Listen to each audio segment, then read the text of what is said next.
Hello and welcome to Sustain This in the Wild with Vivobarefoot. We know our sedentary cushion lifestyles are making us and our planet sick. We know it's time to cut the bullshit and talk about the real challenges to change our world. That's why we started this podcast, and that's why we're going to keep doing it. And this time, we're doing it literally in the wild, showing our guests exactly what we're fighting for. Today we debate whether or not access to nature, just plain old getting outside, is a social justice issue.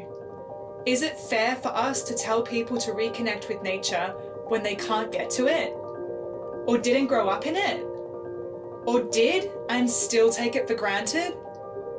Today's guests include Vivobarefoot co-founders Galahad and Asher Clark, adventure extraordinaire Laura Try, Black Girls Hike founder Rhiane Fatinikun, survival expert Ben McNutt, plastic-free activist Lindsey and myself, Emma Foster Gearing. It's my absolute pleasure to introduce podcast number 1, In the Wild, hosted by Rangan Chatterjee.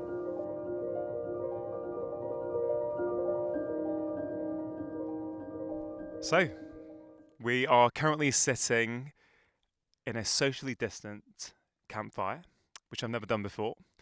And a bit of context for people who are listening to this is the sun is shining. It's a gorgeous English summer's evening. We have just completed 17k of this coastline, doing something called swim run. And we're all sat together and hopefully going to have a conversation about nature and how the world, certainly people here in the UK, how disconnected we've come to nature and the impact that's having on how we feel about ourselves, but also the planet. So I thought the best way to start, in the spirit of a communal campfire of sharing stories, was maybe to go around everyone quickly and with one word describe how we're feeling at the moment. So I thought I'd start off. So I'm feeling serene at the moment. Lindsey? This is tricky, one word. Excellent. Galahad? Hot. Rhiane? Mellow. Grateful. Recharged. Surreal. Sunburnt. Sorry, I had to say 2 words.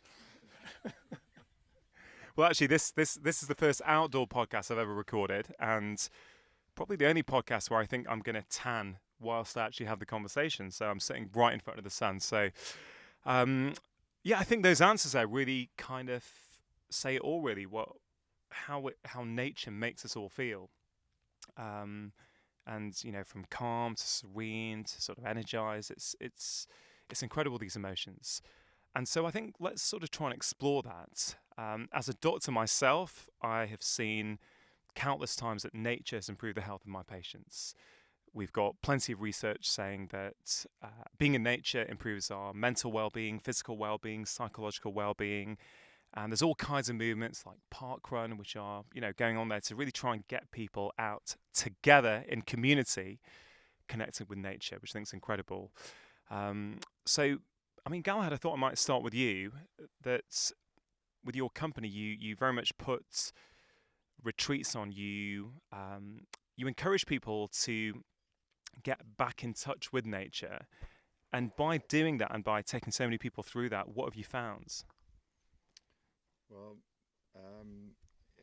I'd have to say that the opening line to this podcast series is, we get locked down, but we get up again and we get out again. And, we were determined to, as you know, we had a big retreat planned for the summer solstice. It didn't go ahead, and we felt kind of anxious and nervous about that. So this is as soon as we could get a little group together to get back out into the wild, and it's had a huge impact on our community, both inside the company and the wider community, and it's at the core of why we exist as a brand and why we do what we do. So it would feel inappropriate to do anything else, as it were.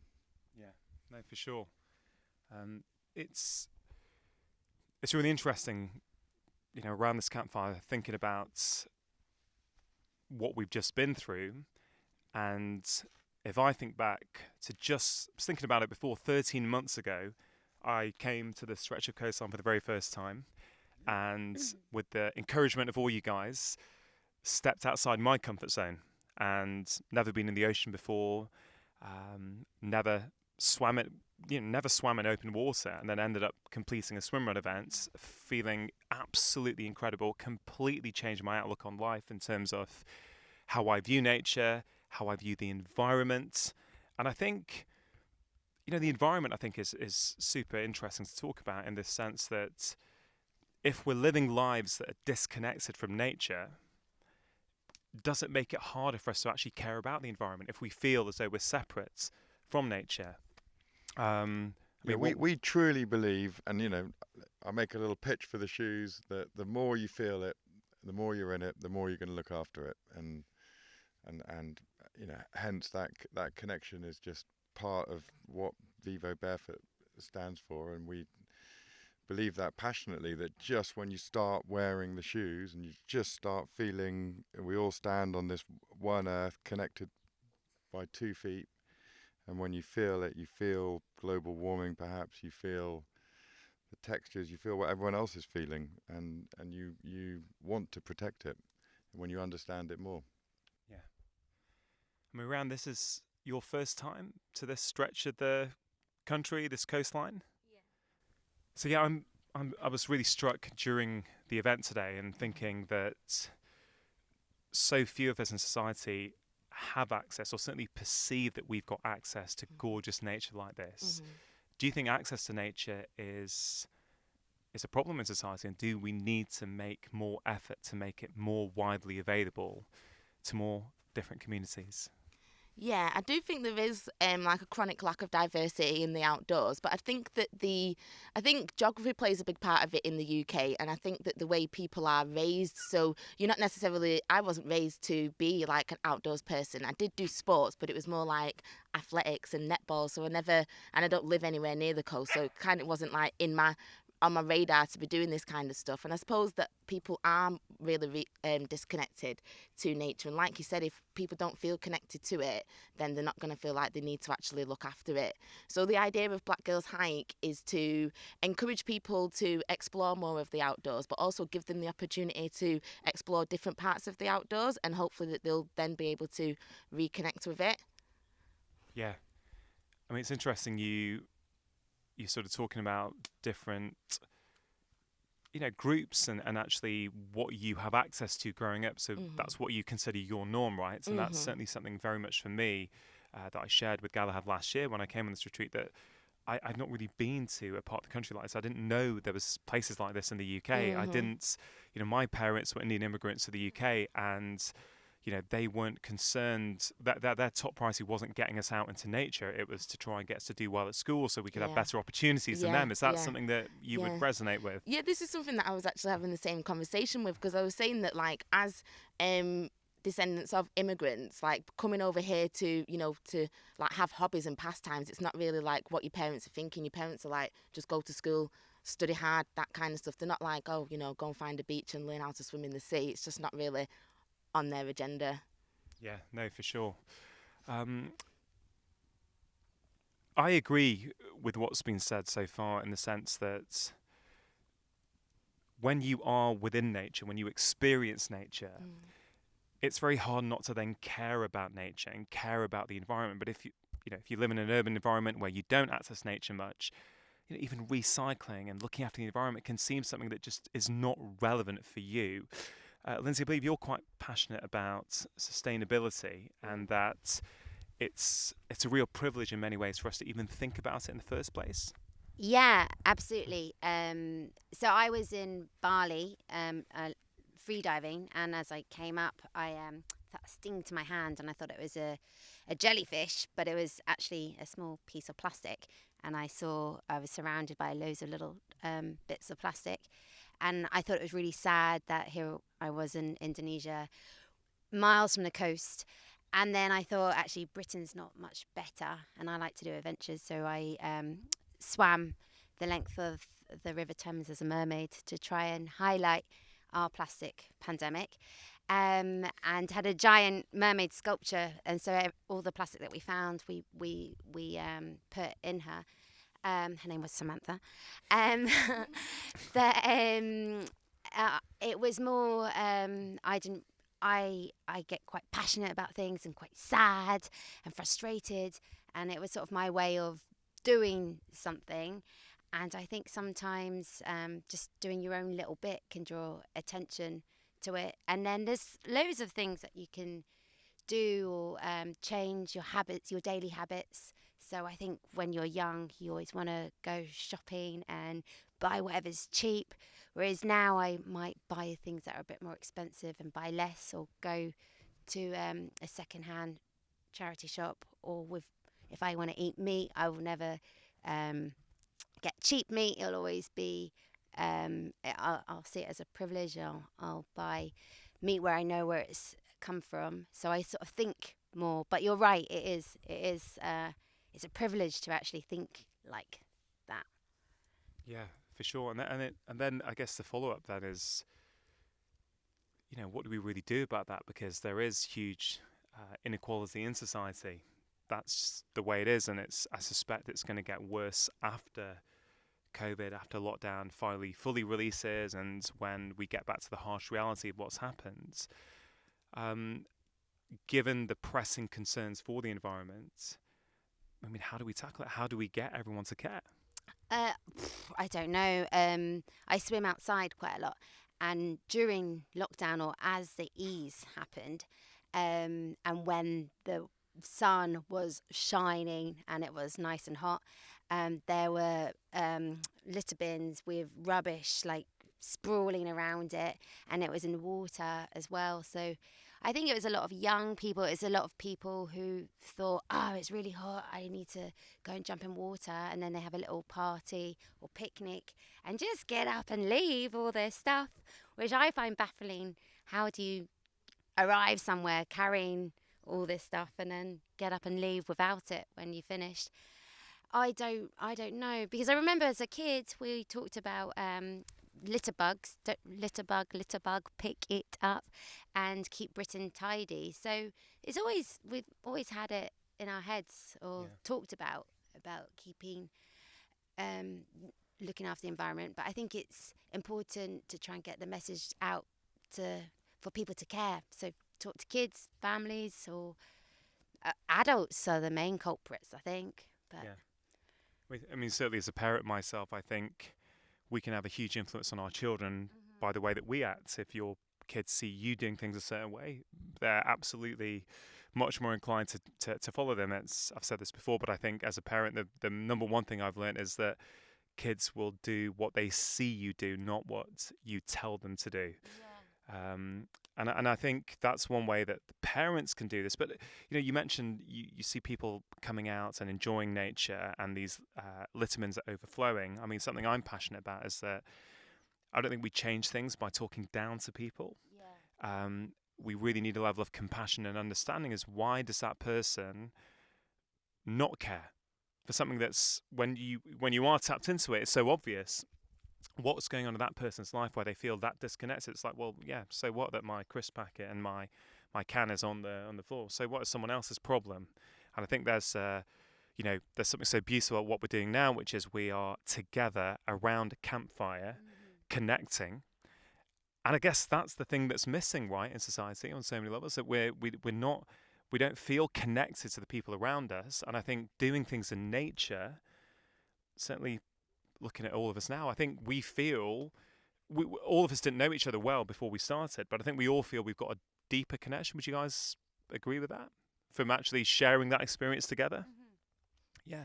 And Rhiane, do you find that with the hikes that you take people on, do people come from, they don't know each other, do they sort of bond in a different way when you take them out in nature? Yeah, definitely. So we have like a WhatsApp group so everyone can join it, and then we have like a car sharing thing. So even if it was your first time coming to one of the hikes, you can be like in the group, and then you can get picked up by someone you never even knew. By the time you get to the hike, she's like your best friend, and you probably might have even told her a secret. But yeah, you do kind of feel like a little bit connected to people just because you're kind of like, you're both doing something that you really enjoy, and you kind of like have that as like Like that's like your grounding basically. Yeah, so people do get really connected, and loads of friendships and stuff have been formed through the group. Yeah. As well. Yeah. Wow. No, incredible to hear. Ben, we're around the campfire and we're gonna all camp out in the wild tonight. On a personal level, it's not something I've done much of. I think I did a camp at Cubs when I was about 11 from recollection. So again, I feel very much as though pushing that comfort zone and just going, okay, let's see how this goes down tonight. But you teach people what I would consider basic skills, and basic skills that I think I didn't really have a proper awareness of until, I guess, lockdown. What I thought at the start of lockdown as a father of 2 young kids, I thought if society does break down and if I can't get food from a supermarket, I felt quite ill-equipped to know how to look after my family in the world. I thought I'm so reliant on society to provide what I need, and it strikes me that you're teaching people stuff that actually humans have always known. We won't be here unless we've known that. So I'd love to hear some thoughts from you in terms of why we've lost touch with that. And I believe you've also spent a lot of time with Indigenous tribes, and there's a lot of wisdom that we can maybe apply that you've learnt from them. Oh, that's a big question. It is. Sorry. From an Indigenous perspective, I think firstly that they're just normal people. They perhaps their trump card is they live a simpler life. They've largely been marginalised and pushed to the fringes of fertile land, to fringes of society, etc. So they're just people, same as us. They've got the same issues going on. People are having affairs. People are sometimes pinching someone else's kit. They're just humans. They're just people just doing their thing. I think what's easier for them is they're generally not attached to Wi-Fi. They generally don't have they kind of know how high up the ladder they can go. So they don't have Spice Girl aspirations of I can suddenly leave secondary school and be like a millionaire. So they know that, I'm going to be a bushman. That's what I do. I'm going to live in this village until I die, and I might meet someone and be really happy and have some kids. So, I think weirdly, if you for me, it's thinking about even the root of the word happiness is it's from to happen, and those guys just happen. They're in a place and time, and they're pretty happy with that. So one of my issues is the idolization of Indigenous peoples or local peoples. They're no different to you or I. They just potentially are fortunate / misfortune, unfortunate to live a very simple existence, which I think is something that if there's wisdom to be found, we should potentially look at simplifying our lives and getting rid of a lot of the surplus crap, just tear away those tiers of extra stuff on every level, from material through to aspirations, all the stuff that people are trying to sell you, just kind of open your eyes, switch yourself on, and just do what you do and try and do it well. I think COVID gave people an opportunity to sort of try that out as well, didn't it? Yeah, I think a lot of people, this slow time, it's allowed for thinking space and what's really important. And I think for people, it's like hanging out with friends, family and loved ones. And, you hear about people making phone calls to folks that were important to them 10 years ago. And, there's a lot of reconnections happen because, people are getting to come up to breathe. You've got your head down and you're GLF, you're going for it. Frenzy.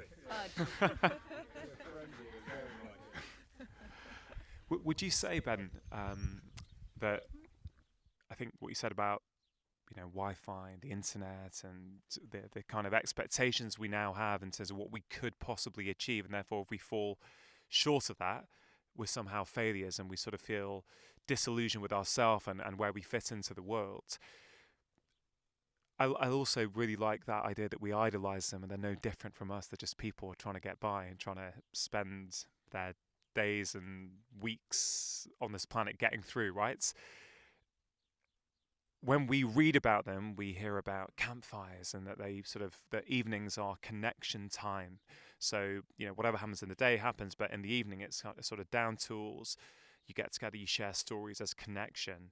Is that what you found in your experience? Because that's something we don't have, I think, in the West, certainly. Now we've got these busy lives, and we might come home, we might have dinner with our family potentially, but we might be distracted on our phones whilst we're doing that, and straight afterwards it's back to the laptop, finish off the emails. So we're not really switching off and connecting with the people around us. And I just wonder if you saw some sort of daily connection practices that these tribes have within them. I think there's two tiers here. One is that living a simpler life, you have immediate reward for your labour. So if you want to have a meal, you have to go out and you have to find wood, you have to cut that wood, you have to light that fire, you then have to chop up your roots. It's not a convenient societal thing. And we have even lost that, where you used to get a brown envelope with your cash in it. You had a tangible reward instead of an internet transfer that disappears by direct debit. So you never actually have that sense of immediate reward and that's one of the beauties of being outside, is you work blooming hard and then you're knackered and you sit down at the end of the day and go, you know what, that wall looks great, or that bit of that mud house that I've just made looks awesome, or I've done this, or there's a dead kudu which is going to feed everyone for the next 10 days. And so that's super cool. So I think that's kind of the core of it, I think, is just that immediate reward system. And then the second thing, you're right, is just that, people are tired. You just sit down around the fire. And also you can chat better, because if you got to get stuff off your chest, you don't actually have to even look someone in the eye, because everyone's looking into the fire, into the embers and the ever-changing landscape of that. So it's, people just talk, There's no TV, there's no screens. They call it the bush television, don't they? Yeah. It's fascinating that even like the light, the sort of wavelength of light that comes out of fire and a campfire is, completely different and doesn't impact our body's natural circadian rhythms in the same way that these phones do, and the blue light that comes out of them that keeps us up and keeps us wired. So it's interesting. You're talking about light and firelight, and how just a simple thing of light and the colour of it and the wavelength of it can actually change the way we feel and how we interact, which is interesting. Even the sound, 200,000 years of evolution have hardwired us to really like that sound. Yeah. In terms of the skills you teach people, I don't know, are there 2 or 3 core skills that you feel every human being should know how to do that many of us have lost touch with? From a survivally perspective, that before, so you got fire, water, shelter, and food. It's Maslow's hierarchy. If you can cover that baseline and feel fairly confident that if you turn on the tap and no water comes out, you can sort that. You know how to find decent water. If you had no house to live in, that you could protect yourself from the elements. And that if you can light a fire, a whole multitude of things suddenly gets a lot better very quickly. And food is a knowledge thing. Yeah. So these are the things, I guess, to me, it really strikes me that are these not the things we should be teaching our children at school? Are these not the important things that they should learn how to do, feel comfortable doing, that frankly until maybe 200 years ago, I'm guessing everyone knew how to do? Yeah, pretty much. I mean, it's first principles. They should be the very first things that we actually teach people. And make a total sense to in my mind. And I think back to what we were talking about before about access, and I think about deprived communities, poor communities. If they had access to learning those skills out in the wild, out in nature, what knock-on effect might that have on the way they feel about themselves, their health, their well-being, their relationships, and then I guess society at large? It's such a simple thing that could have huge downstream benefits, I think. From that perspective, as an outdoor educator, I think the core thing that needs to be covered first of all is respect, that you just don't leave your crap everywhere, because psychologically, if you go to a campsite or a lay-by or somewhere that's beautiful and someone's already left junk there, it's so much easier for you to go, oh, well, someone's going to come along and tidy that up. Whereas if you make a real effort to make sure that your presence has been invisible and you leave no trace in that natural environment, it's much harder for the next person to come along and spoil it. Oh, that's a great point. But a lot of what Ben said there, Laura, was about simplifying our lives. And a few years back, or I can't remember when it was exactly now, but you went across the Atlantic in a boat of some sort. What was the drive behind that? But then I think really importantly in the context of the conversation we're having, what did you learn? Because that must be a very simple existence for a period of time. And has it changed you? So I rowed across the Atlantic in 2019. It was this burning desire that I'd had probably for about 3 years, coming from a shopaholic, hoarding, materialistic background. As I got to 30, I just had this inner voice just screaming that I needed to change my life and how I viewed the world. But all I knew is how to spend money and just fill my house full of stuff.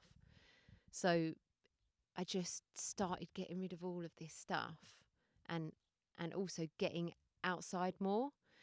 And the more I got outside, the less stuff I felt as though I wanted, because being outside was filling the void that I was always trying to buy my way towards. So then I sold basically everything I owned, everything, a bit mad really. And that was when I got the invitation to row across the Atlantic, and I thought, well, this kind of feels like a sign to do it. And then when I got on that boat, I took a 5-litre dry bag of stuff and lived on a boat with 3 people for 6 weeks in the most simple, hostile, magical environment I've ever been in. And as a result, it's completely changed my life, my health, my mental well-being, my perspective, like everything. Yeah, I mean, I can't even imagine that, being on a boat for that long with just a few things. But I guess in so many ways that must just get right down. It must just magnify what is the essence of being alive. You know, what is truly important. And you know, is it something that you realize afterwards when you got back on land and you could reflect, or were you getting sort of, you know, learnings all the way around, going, oh my God, I used to do this now I'm doing, you know, what was it like?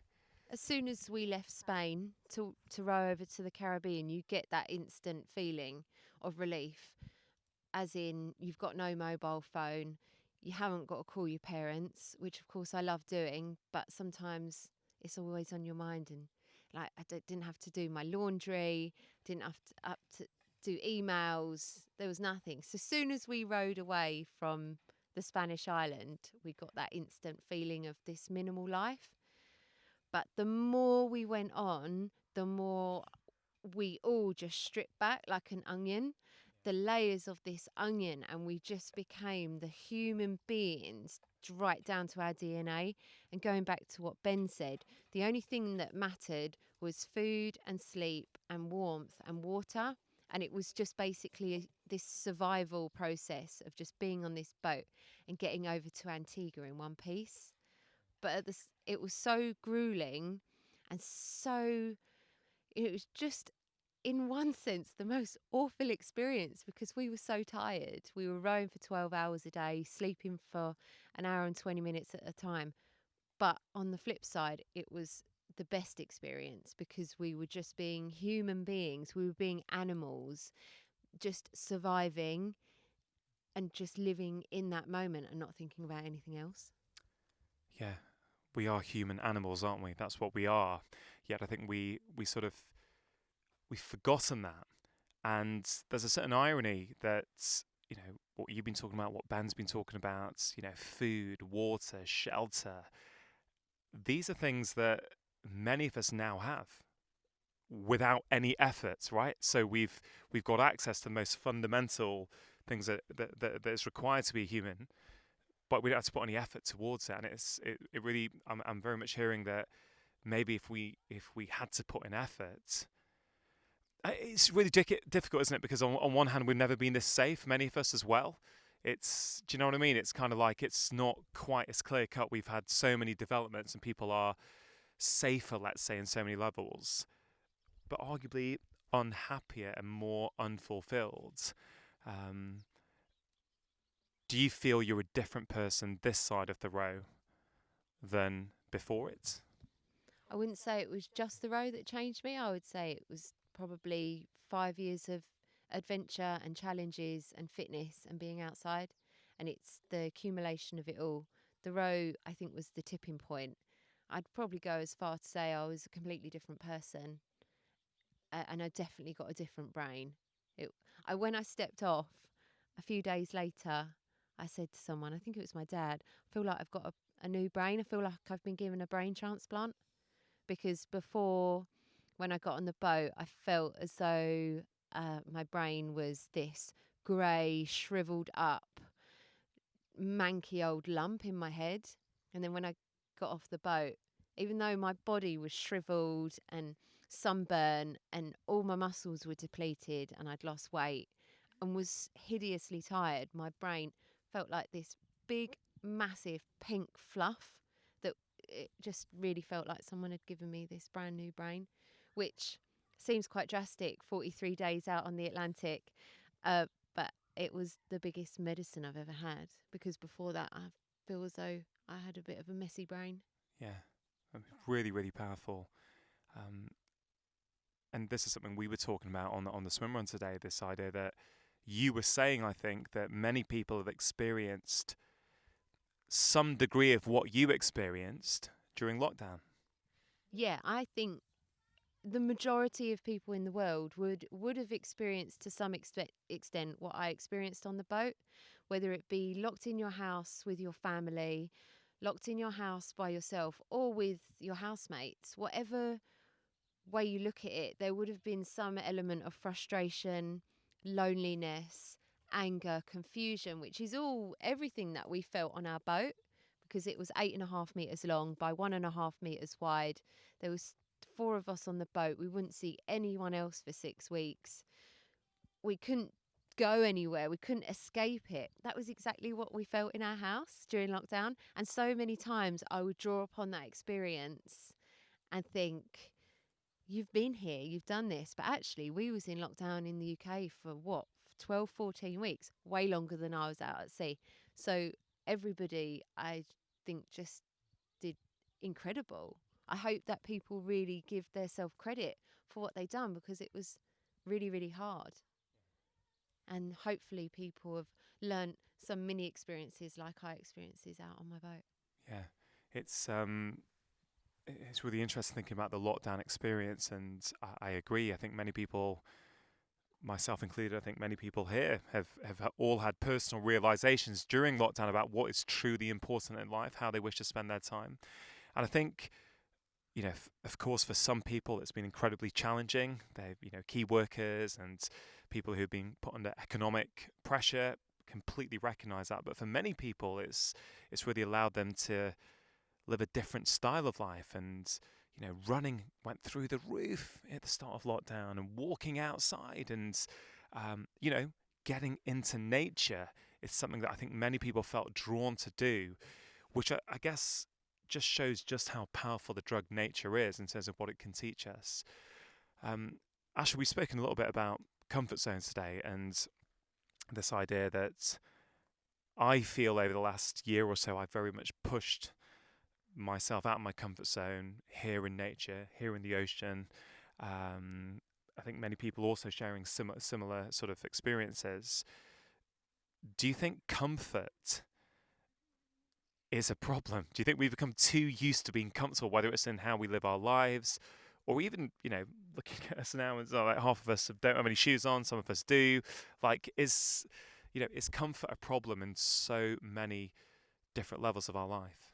Well, yeah, I think so. I mean, I'm a kind of shoemaker by trade, and the paradigm for making shoes is also the paradigm of comfort and foam and technology, and is it comfy? And it supports, and the idea is that it supports and makes comfy something that's inherently weak, which is your foot. But but like the rest of your body, we're talking about millions of years of evolution, and the majority of that time shoes didn't exist, and a lot of the modern comforts that we surround ourselves in and chase didn't exist either. So I think that on an evolutionary level, a level of discomfort, if you want to call it that, and simplicity, I think is inherent with what makes us feel more human. And look, we've been really fortunate because we've been coming down here for 3 generations. And we used to spend long summers here when we were kids, and the first thing we do is kick our shoes off, get rid of all our clothes, and spend 6 weeks in our shorts, barefoot, swimming down the river, and kind of and being in nature. The time, and then that was always the place that we'd come to reset, and then we'd go back to our comfortable lives. For me, designing shoes that weren't connected to that idea at all. I've lost track of kind of where I was going with this, but I think putting less stuff between yourself and really feeling it is important to do, and obviously we experience that in some way today. Yeah, very much so. I mean, as someone who grew up having access to beautiful scenery like this, what is it like when you hear me or Rhiane say that this is something that it just wasn't a priority for us growing up, and we didn't really, well, I don't want to speak for you, Rhiane, but certainly for me, I didn't know it existed. I just didn't think it was something for me, right? Do you know what I mean? It just wasn't on my agenda. Is that the same for you, Rhiane? Yeah, I just wasn't really interested in anything to do with the outdoors when I was younger, really. Yeah. Didn't appeal to me at all. Yeah. I think it's probably the same for me. I don't think it really appealed because I didn't know what it was or what it can do for you. What's it like when you hear that, when you realise that your childhood, you did have access to this? Yeah, no, I mean, I think, like I said before, I think we were lucky to have access to it and lucky to be able to enjoy it. And I think probably we took it for granted a little bit, and I don't think I contextualized it as something that was important or something that was this and that. But it was a place that, when we were burnt out, doing our day job and working hard in the city, we'd come down and reset again and get what we needed from the experience, often bringing friends down here. And every time we'd bring friends, and obviously we've done that today, watching people have a really powerful experience makes you realize the what you get out of it as well. So it's important to share, and I think definitely talking here today, it's inherent to what makes us ultimately human, and everyone should have access to that. And I think the more we do that, then the more we'll value it, and the more we'll make decisions based on kind of our health and planetary health as well. Yeah. For sure. And I think that's such a great point, how connected it is. The environment is obviously something that is only growing in sort of that social conversation about what's important. And I think everyone now is aware that this is a pressing issue that we need to do something about. Emma, I know this is something you are super passionate about. You're passionate about there needs to be vocal for it. There needs to be transparent about it. Where does this passion come from? Yeah, I think it's really interesting in the context of what everyone's said here, because I had the privilege of growing up on the beautiful beaches of southwest Australia. And they're just stunning, idealistic, amazing places to grow up. And so as a kid, I learned how to surf before I walked, and, I was eating everything that was grown on the ground around me. And it was just such a beautiful life. And I don't think I took it for granted at all. I think I absolutely knew what it was. And, similar to you, Asha, I used to bring friends around and show them secret places to jump off waterfalls and to catch fish and all that kind of stuff. And, it's kind of weird that I've ended up in the UK, actually, because, people always ask me, if it was so beautiful there, why are you here now? But it's ironically not the greatest place to try and save it. And I think that the movement in the UK, with a combination of amazing community type groups that are driving, many of which are represented today, are driving the agenda around social and environmental improvement in the UK, combined with a kind of political and business innovation agenda, makes this place really wonderful to work and you know, sitting here now, the reason I'm sitting here is because of Galahad and Asher, and the amazing thing they're trying to drive with Vivobarefoot, and using business as literally a vehicle to achieve environmental and social gain. And that, you know, it comes from when I was a kid, and I just really lucky that I get to do that as a job. Yeah. I mean, in your sort of role at trying to push this out, what are the obstacles that you're coming up against? You know, are people pushing back against certain things? You know, what's going on there? Yeah, that's a really good question, because I think that the obstacles are obviously always changing, and that's why my job is just to be, I'm almost a salesman in a weird way, because I have to be able to understand what people's stories are and what drives them and what their values are, and connect with them and try and engage them in this, basically this movement, right? And, you know, there's lots of obstacles in the business world that we face on a day-to-day basis. Not least our CEO, who's currently yawning while I'm talking. But, you know... It's a hard event for him just now. It's not a bad thing. No, but I think that ultimately I wake up every single morning and I've got to believe that we can change it, right? There's all these challenges everywhere.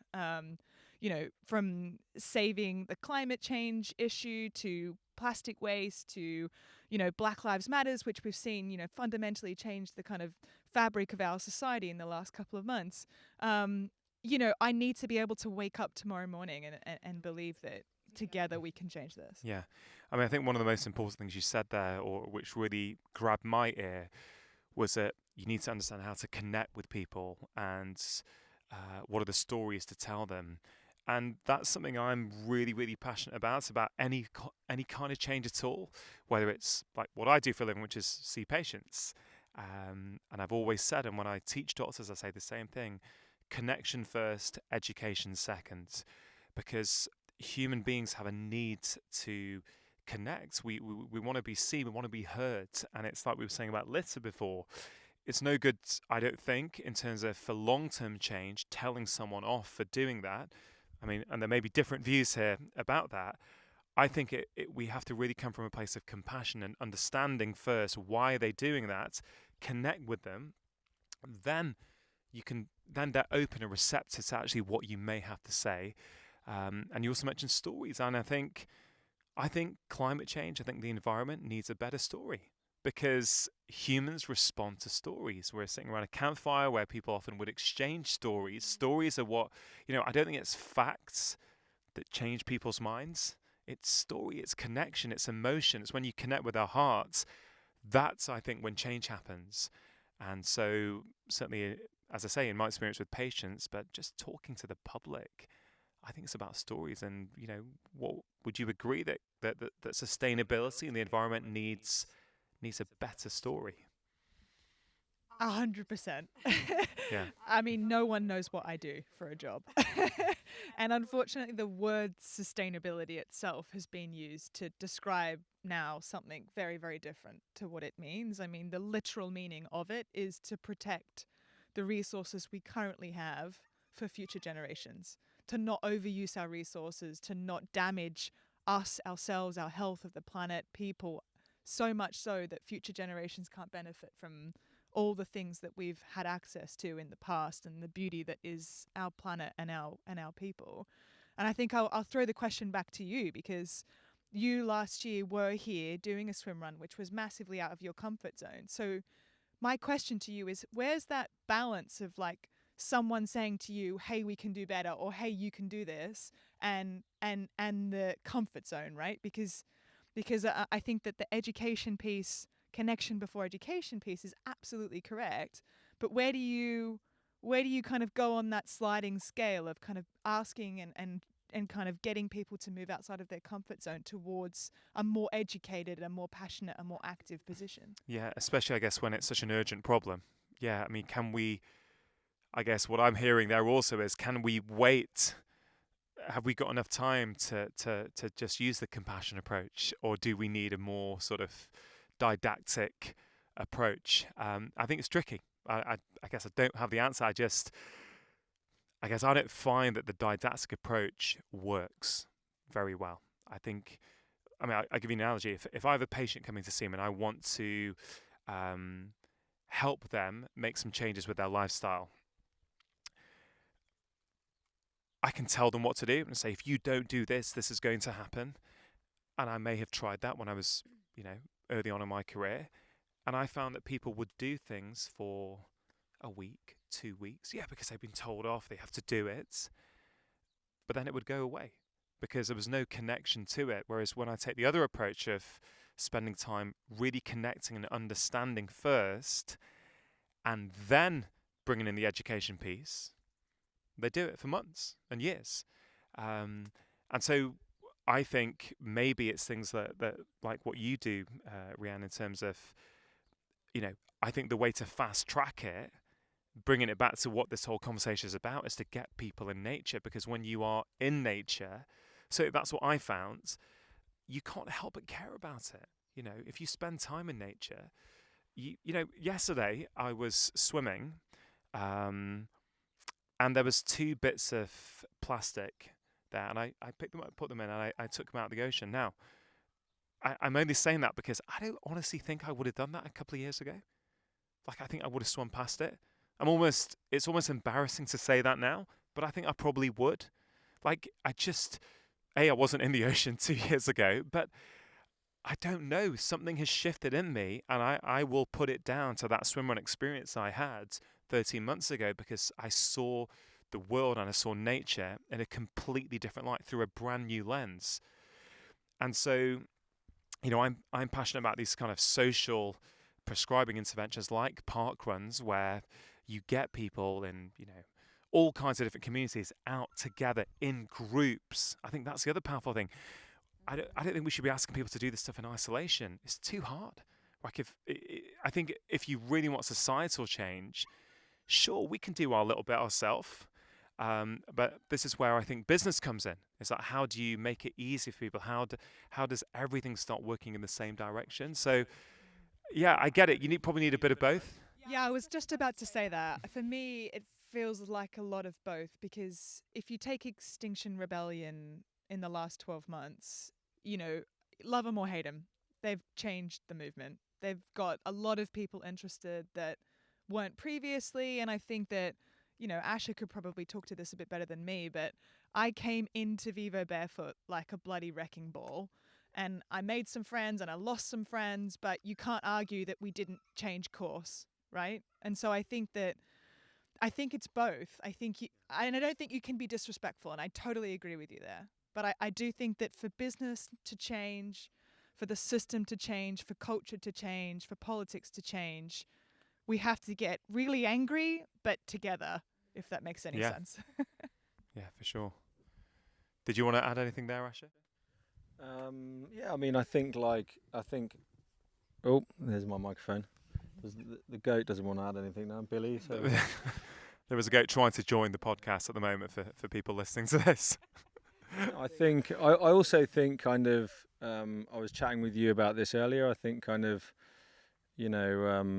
I think digital and technology has also a place to play in terms of really creating important change around kind of, perhaps even in the same way we're starting to question kind of, or when we start to question about what we're putting in our bodies, we're now starting to question what we're putting on our bodies and who's making those things, which is, the role of kind of, and people are really starting to question that, and transparency around, what those things are made out of, etc. And I think gamifying it perhaps in the same way with all the wearable technology we make to kind of track our health and so on can also help us kind of, really understand the good stuff and the bad stuff.